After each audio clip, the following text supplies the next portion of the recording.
పుట్టుకలు పెట్టించుకుంటే. అందుకే గర్భాలయం లోపలికే తప్ప బయటికి ఎగ్జిట్ గేటు గర్భాలయం వెనక గోడలోంచి పెట్టరు.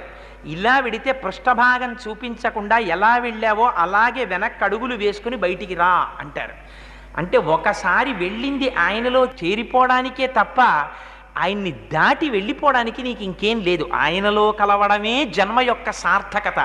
కానీ అది మరిచిపోయాడు. ఈ రహస్యం అమ్మ ఎక్కడ చెప్తుందో తెలుసా అండి? లతా మంగేష్కర్ అవనివ్వండి, ఎంఎస్ సుబ్బులక్ష్మి గారు అవనివ్వండి, లేకపోతే ఎంత పెద్ద విదుషీమణి అవనివ్వండి, ఎంత గాయని కానివ్వండి, అమ్మ పాడే జోలపాట అంటే ఒక్కటే జోలపాట. ఏమిటా జోలపాట? ఉయ్యాల్లో పడుకోబెడుతుంది, ఉయ్యాల ఊపుతుంది, పిల్లాన్ని తొట్లో పెట్టామనో అదొక పెద్ద సంబరం. తొట్లో పెట్టి ఊపుతారు, ఊపితే ఆ ఉయ్యాల అటు ఇటు ఊగుతుంది. ఊగితే అమ్మ అంటుంది వీడు ఏడుపు మానేస్తాడు ఉయ్యాల్లో పట్టుకోగానే. అలా ఏడుపాపిన పిల్లాన్ని చూసి